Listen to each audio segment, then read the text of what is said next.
네, 지난주 말씀까지 베드로는 이제 성도들이 하나님으로부터 어떤 은혜를 받았는지를 얘기를 하고, 그러면 은혜를 입은 성도들은 어떻게 살아야 되는지를 말했습니다.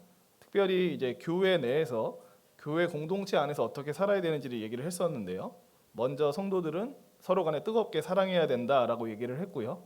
신령한 저진 하나님의 말씀을 사모해야 된다라고 얘기를 했습니다. 또 성도들은 그리스도 안에서 하나로 연합해서 성전으로 세워져 가야 되고, 또 스스로를 하나님께서 기뻐하실 만한 제사로 드리는 그런 제사장이 되어야 된다라고 얘기를 했었습니다.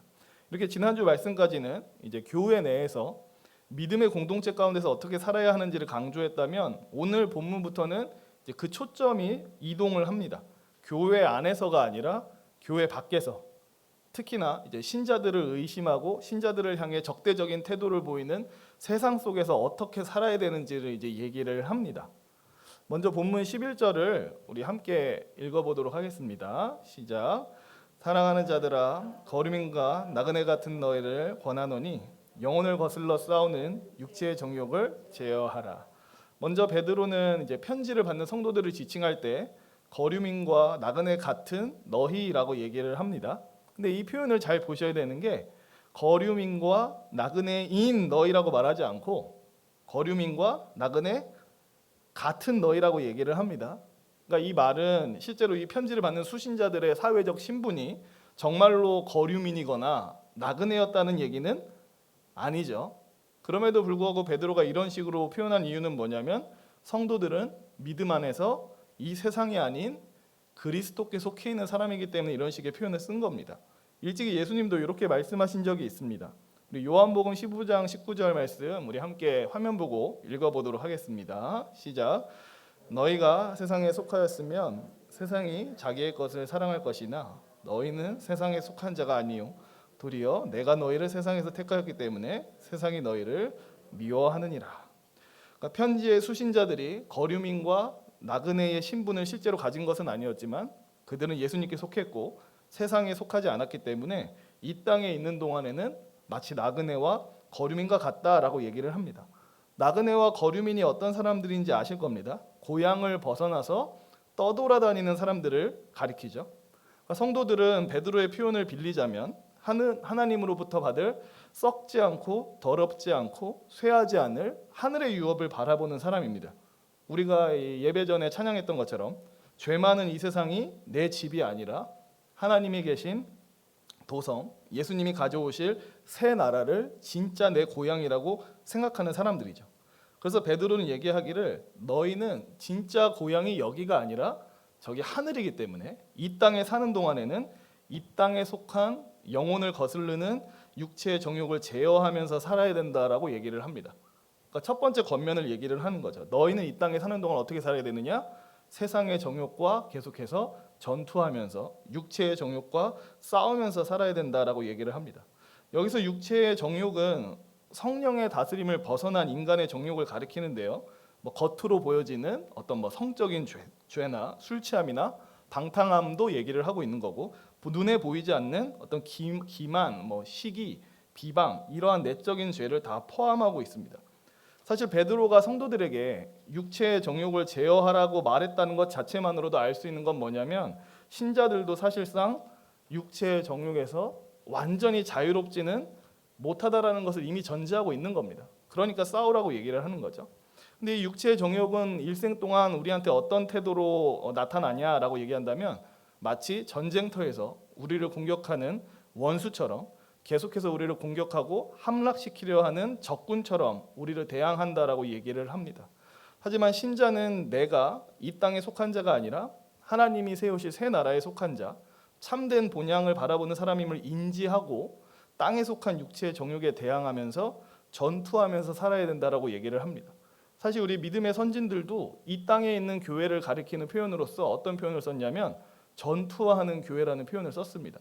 그리고 훗날 완성될 교회를 가리켜서 승리한 교회, 영광의 교회 이런 표현을 썼는데요. 적어도 성도들은 이 땅에 사는 동안 사실 평탄한 삶을 사는 게 아닙니다. 계속해서 싸우고 전투해야 되죠.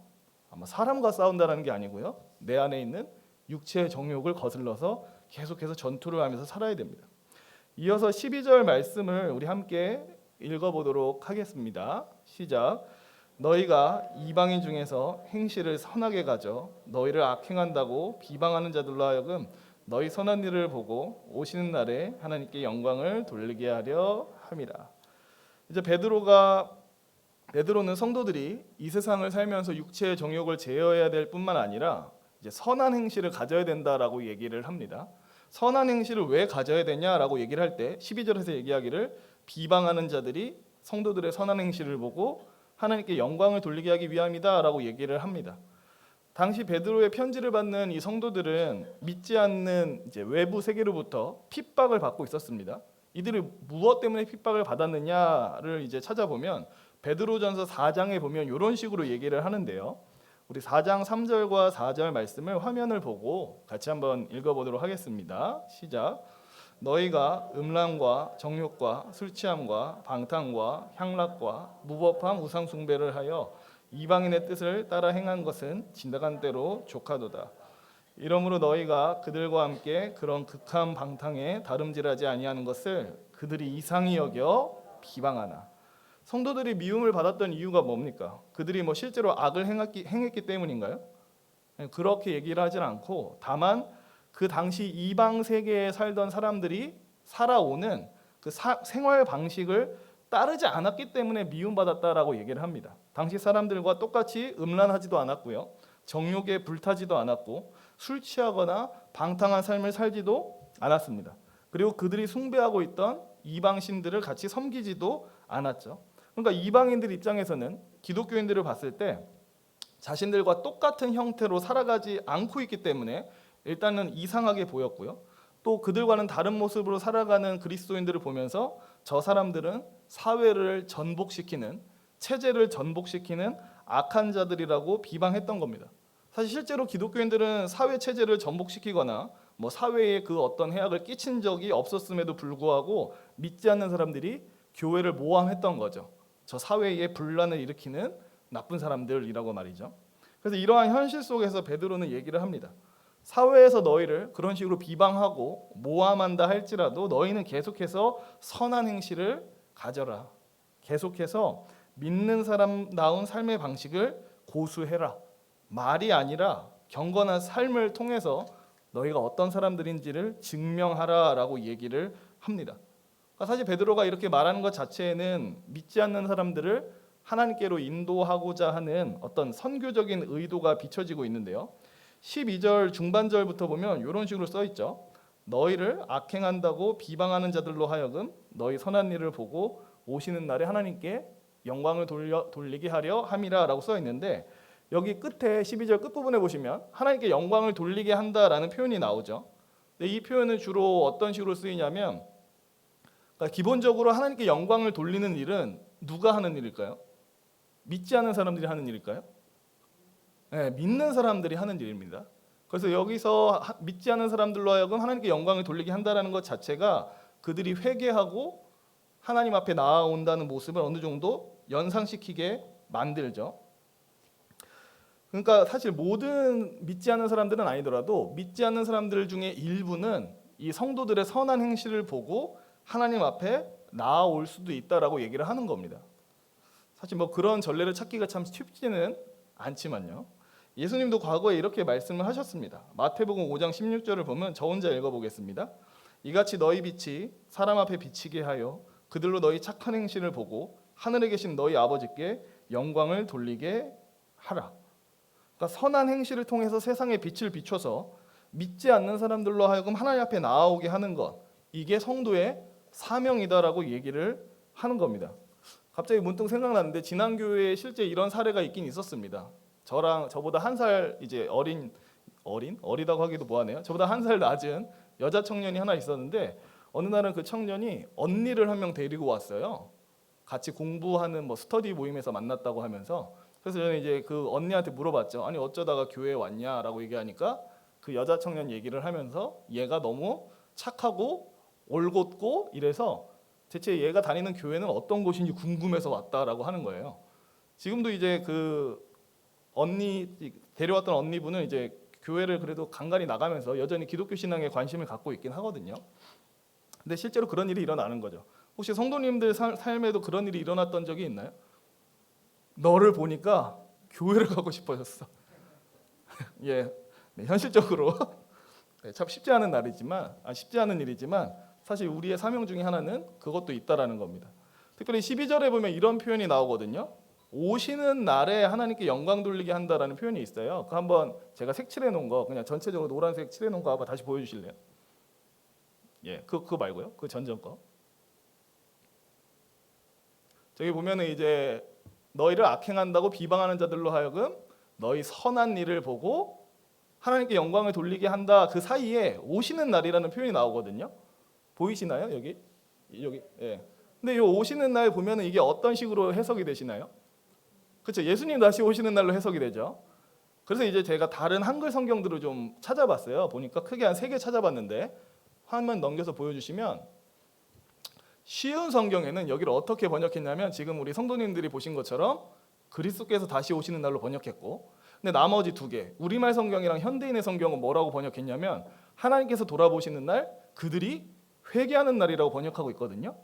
그러니까 우리는 보통 하나님이 오신다 하면은 예수님의 재림을 떠올리기가 쉬운데 이걸 또 어떤 식으로도 해석할 수 있냐면 하나님께서 성령을 통해 그들을 찾아오셔서 그들로 회개하여 하나님을 믿게 하시는 날, 이렇게도 해석이 되는 거예요.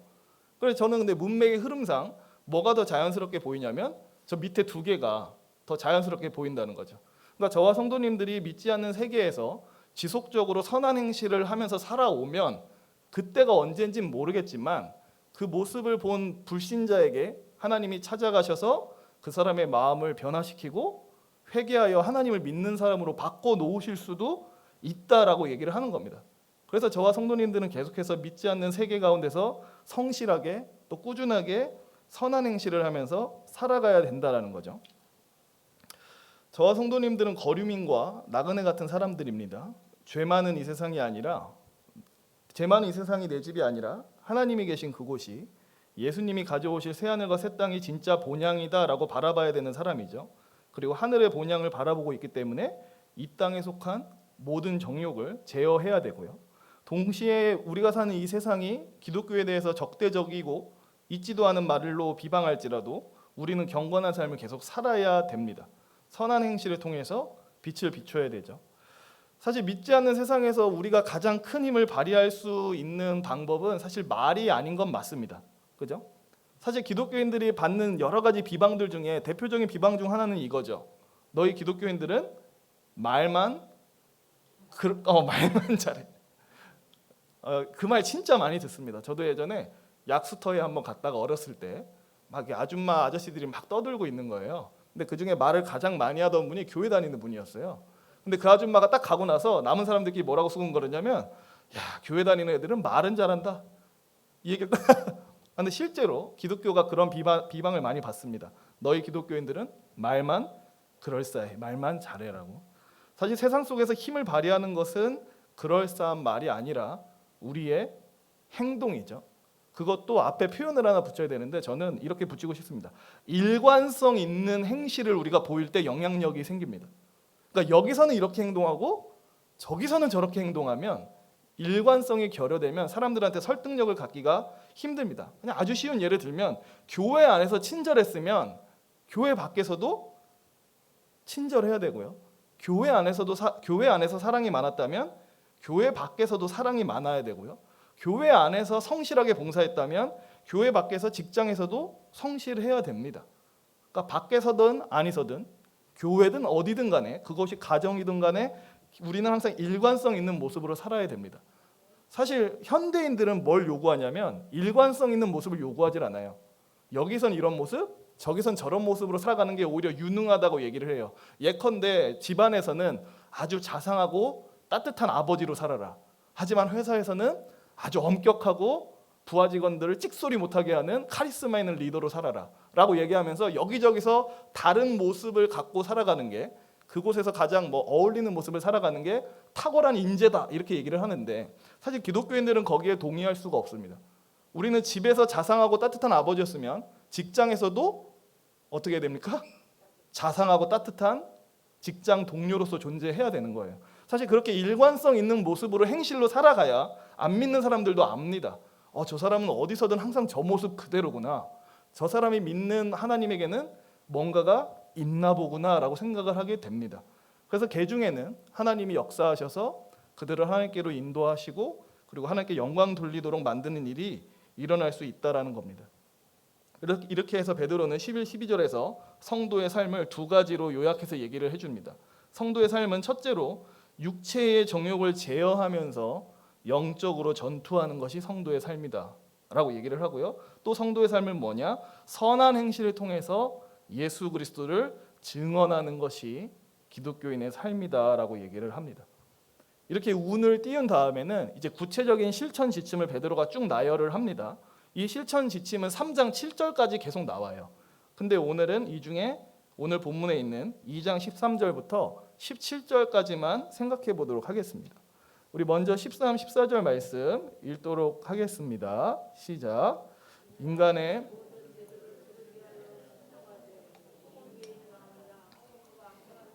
징벌하고 선행하는 자를 포상하기 위하여 보낸 총독에게 하라. 베드로가 먼저 이 믿지 않는 세상 속에서 살아가는 기독교인들에게 내리는 첫 번째 지침은 뭐냐면 통치 권력에 순종해라입니다. 위에 있는 왕이나 왕이 보낸 총독에게 순종하라고 얘기를 하는데요. 여기서 왕은 당연히 당시 그 지중해 일대를 다스리던 로마 황제를 가리키고 있는 표현이고요. 총독은 황제가 보낸 행정장관이나 지방 총독이나 세금 징수하는 공무원 등을 다 포함하고 있습니다. 그러니까 사실상 베드로의 편지를 받는 이 수신자들은 이방 세계에서 모함과 비방을 당하고 있었기 때문에 사실 극단적인 방향으로 잘못 나아가면 자신들을 다스리는 통치 체계에 저항하는 모습을 보일 수도 있습니다. 왜냐하면 이 세계가 자기들한테 호의적이지 않으니까 아니 우리를 이렇게 모함하고 비방하고 괴롭히는데 굳이 우리가 이 통치 체계에 따라야 되나? 이런 식의 불만이 올라올 수가 있겠죠. 하지만 베드로는 말하기를 그럼에도 불구하고 13절 가운데 보면 주를 위하여 순종하라라고 얘기를 합니다. 주를 위하여 순종하라. 이 말이 어떤 의미인지는 딱 느낌이 오실 겁니다. 모든 권세가 하나님으로부터 왔고 그 권세에 순종하는 것이 하나님의 뜻이라는 것을 알기 때문에 그것 때문에라도 통치 권력에 순종하라고 얘기를 하는 겁니다. 특별히 13절에 재미있는 부분이 있는데요. 이 13절에 보시면 처음이 어떻게 시작하죠? 인간의 모든 제도를 주를 위해 순종하라고 얘기하죠. 근데 여기서 인간의 모든 제도라고 번역된 말이 원문으로 보면 이렇게 써 있지가 않고요. 여기가 어떻게 써 있냐면 모든 인간 피조물이라고 써 있습니다. 그러니까 인간의 모든 제도라고 써 있지 않고 모든 인간 피조물이라고 써 있어요. 그러니까 베드로가 이렇게 얘기를 하는 거죠. 성도들아, 너희는 모든 인간 피조물에게 순종해라. 근데 여기서 말하는 모든 인간 피조물이 뭐냐라고 얘기했을 때는 13절이 곧바로 설명을 하죠. 황제나 총독과 같은 사람들을 가리키는 말로 모든 인간 피조물이다라고 얘기를 하고 있습니다. 그러니까 베드로가 통치 권력을 그냥 인간 피조물이라고 지칭하는 이유가 뭘까요? 그들이 이 세상에서 아무리 막강한 권세를 휘두르고 있다고 하더라도 그들이 가진 막강한 권세는 하나님으로부터 온 것이고 그들도 사실상 하나님이 지으신 한낱 피조물에 불과하다는 것을 얘기하고 싶어서 그런 겁니다. 너희 위에서 권세를 휘두르고 있는 자들도 사실 엄밀한 의미에서는 그냥 하나님께서 만드신 인간 피조물에 불과하다. 너희와 특별히 다를 거 없는 사람인 것은 분명하다. 근데 그럼에도 불구하고 그 통치자들에게 순종해야 되는 이유는 뭡니까? 하나님이 그들에게 권세를 다스리는 일을 맡기셨기 때문에 그렇습니다. 그래서 주를 위해서라도 그들이 너희와 같은 인간 피조물임에도 불구하고 하나님을 경외하고 존중하는 마음으로 그들을 따르고 순종해라 라고 얘기를 하는 거죠. 그러니까 사실 우리는 좀 저희 여기 계신 권사님 지사님 세대는 좀 덜할 것 같은데요. 저희 젊은 세대들 같은 경우는 그런 식의 생각이 있습니다. 윗사람다워야 따르지 이런 식의 얘기를 되게 좋아해요. 근데 지금 여기 계신 성도님들은 윗사람이 윗사람답지 않아도 어떻게 하셨죠? 되게 잘 따르셨잖아요. 그러면 성경이 말하는 건 뭘 것 같아요? 윗사람이 윗사람다울 때 따라라 1번. 윗사람이 윗사람답지 않아도 따라라 2번. 성경이 말하는 건 뭘까요? 2번이 맞아요. 2번이 맞아요. 우리 성도님들이 잘하신 겁니다. 그러니까 하나님이 세우신 권위 그 자체를 존중하고 그들이 어떻든지 간에 뭐 분량이 차고 넘치는 사람이든 간에 분량이 모자란 사람이든 간에 하나님이 세워놓으셨으니까 존중해야 되는 게 너희의 역할이다가 기독교가 가르치는 거예요. 사실 윗사람이 윗사람다워야 따르지라는 말은 되게 교만한 말인 게 결국은 누가 제일 윗사람이란 말입니까? 그건 아니요, 내가 제일 윗사람이란 말이잖아요. 윗사람이 윗사람다워야 따른다는 거는 내가 너를 한번 따를 만한 사람인지 아닌지 재보고 따를 만하면 그때 따르겠다는 소리잖아요. 누가 제일 윗사람이에요? 내가 제일 윗사람. 그래서 저를 포함한 젊은 세대들 중에 이런 식의 자기가 제일 윗사람인 줄 아는 안타까운 모습이 있지만 적어도 여기 계신 성도님들은 그렇지 않으시기 때문에 그게 맞는 겁니다. 하나님이 우리한테 순종하라 요구하는 것도 그런 맥락이에요. 물론 너무 탁월하면 좋죠. 기꺼이 따를 수 있지만 탁월하지 않고 뭔가 불만족스럽더라도 따라야 되는 게 하나님의 명령인 겁니다. 계속해서 베드로는 이제 통치 권력의 존재 목적을 얘기를 하죠. 악을 행하는 자를 징벌하고 선을 행하는 자한테 포상하는 게 통치 권력의 역할이다. 근데 베드로도 알죠. 정부 권력이 이 역할을 항상 충실하게 한치의 오차도 없이 실행하지 못한다는 것을 압니다. 그럼에도 베드로는 동시에 알아요. 뭘 아냐면 그렇게 악한 정부조차도 어느 정도 악을 억제해서 사회가 무너지지 않도록 보존하고 있다는 사실은 알고 있습니다. 그래서 이러한 맥락 속에서 기독교인들은 어떻게 살아야 되느냐? 통치 권력에 대항해서 세상을 혼란스럽게 만들어야 되는 게 아니라 통치 권력에 순종해서 세상의 질서와 평화를 만들어가야 되는 게 저와 성도님들의 역할이라는 겁니다. 다르게 표현하면 저와 성도님들은 사회 속에서 모범 시민이라는 명찰을 달고 살아야 되는 사람들이라는 거죠. 누구 때문에요? 네, 하나님 때문에요. 그 사람이 마음에 안 들어도 무언가 불만족스럽더라도 하나님 때문에라도 모범 시민으로 살아야 되는 게 사실 성경이 가르치는 골자입니다. 이어서 15, 16절도 읽어보도록 하겠습니다. 시작. 곧 선행으로 어리석은 사람들의 무식한 말을 막으시는 것이라. 너희는 자유가 있으나 그 자유로 악을 가리는 데 쓰지 말고 오직 하나님의 종과 같이 하라. 사실 우리가 보는 개역 개정에는 나와 있지 않지만 15절 앞부분에 좀 어느 정도 길이가 되는 문장이 저기 생략되어 있습니다. 노란색으로 써왔는데요. 그래서 사실 14절에서 15절을 곧바로 읽어버리면 되게 어색합니다. 나중에 한번 읽어보세요. 14, 15절을 그냥 쭉 읽어보시면 뭔가 어색하다는 느낌이 드는데 왜냐하면 저 가로친 부분이 빠져있기 때문에 그렇습니다. 15절은 어떻게 시작하냐면 왜냐하면 이것이 하나님의 뜻이기 때문이다. 하나님의 뜻이 뭐냐? 곧 선행으로 어리석은 사람들의 무식한 말을 막는 게 하나님의 뜻이다라고 얘기를 하거든요. 그러니까 왜 성도들이 통치 권력에 순종해야 되느냐에 대한 이유를 베드로가 또 하나 얘기를 합니다. 그 이유는 뭐냐? 하나님의 뜻이 있기 때문이다. 하나님의 뜻은 뭐냐? 성도들이 통치 권력에 순종함으로 그 성도들을 모함하는 어리석은 자들의 입을 막는 게 하나님의 뜻이다라고 얘기를 하는 거죠. 앞서 말했듯이 베드로의 편지를 받는 수신자들은 당시 이방 사람들의 생활 방식을 따르지 않고 있었죠.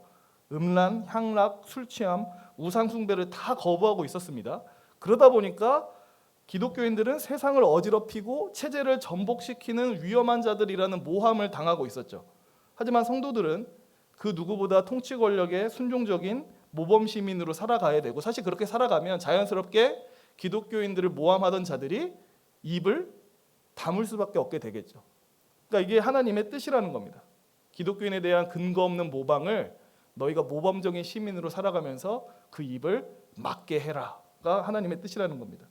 이어서 베드로가 그리스도인의 자유라는 얘기를 합니다. 사실 우리는 다 알고 있습니다. 예수 그리스도를 믿는 자에게는 자유가 있다라는 걸 알고 있어요.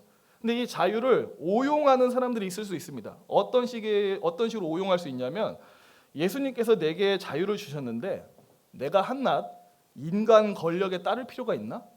난 모든 것에서 자유한 사람인데 내가 인간 권력에 굳이 복종해야 되는가라는 식으로 잘못 적용하는 사람들이 있을 수 있습니다. 사실 맞죠. 성도는 일단은 자유를 얻은 게 맞아요. 근데 오해하시면 안 되는 지점이 뭐냐면 의를 행하는 일로부터 자유를 얻은 건 아닙니다. 하나님의 법에 순종하는 것으로부터 자유를 얻은 것도 아니에요. 다만 죄로부터 자유로워진 것뿐이죠. 그래서 우리는 분명 예수 그리스도를 믿고 자유로워진 건 맞는데 그럼에도 불구하고 하나님의 법은 여전히 우리한테 복종을 요구합니다. 자유로운 우리한테 순종을 요구해요. 그 순종 중에 하나가 뭐냐면 통치 권력에 대한 순종도 거기 포함이 됩니다. 그러면 이제 우리는 이렇게 따질 수도 있습니다. 아니, 우리한테 자유를 줬다고 얘기해놓고서는 또 다시 복종을 요구하면 이게 무슨 자유야? 라는 생각이 들 수도 있죠. 그런 생각 안 해보셨나요? 우리한테 자유를 주셨다고 해놓고서는 곧바로 막 복종을 요구하시는데 그럼 이게 무슨 자유야? 라는 생각이 들 수 있습니다. 근데 우리가 알아야 되는 건 뭐냐면 성경이 말하는 자유를 오해하면 안 됩니다. 우리는 흔히 자유라는 말을 딱 들으면 무제한적 자유를 떠올려요. 그 누구도 나를 속박할 수 없어. 난 완전한 자유를 누릴 거야의 그 자유를 떠올리거든요. 근데 성경이 말하는 자유, 하나님이 우리에게 주신 자유는 그 어떤 것에도 매이지 않는 무제한적 자유를 가리키지 않습니다. 본래 사람은 죄의 노예였기 때문에 죄만 짓고 살았죠.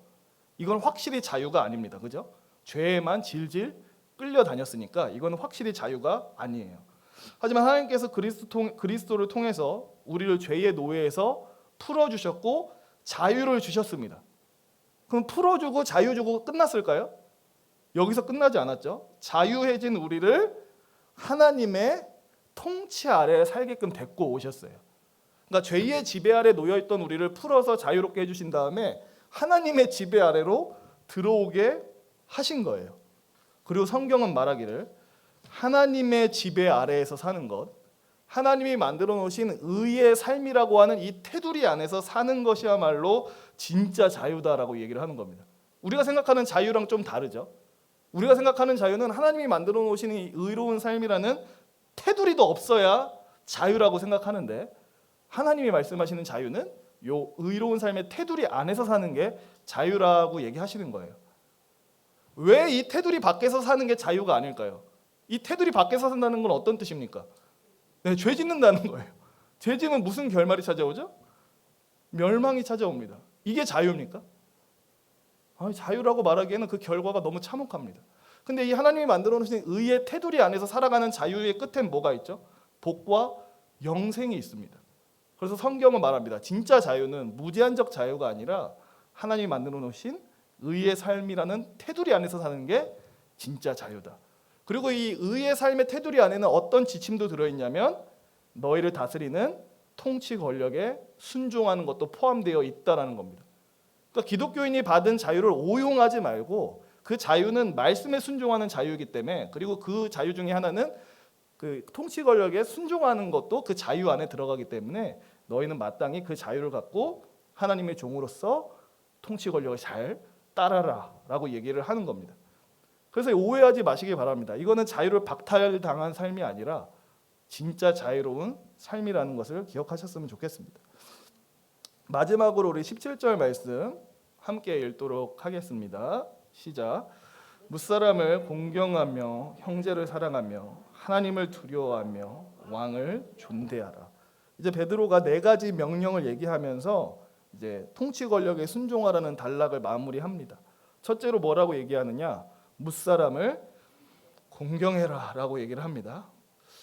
제가 찾아보니까 이 말을 조금 이제 크게 두 가지로 해석을 하더라고요. 첫 번째 해석은 뭐냐면 각 사람이 가지고 있는 권위에 합당하게 공경을 표해라.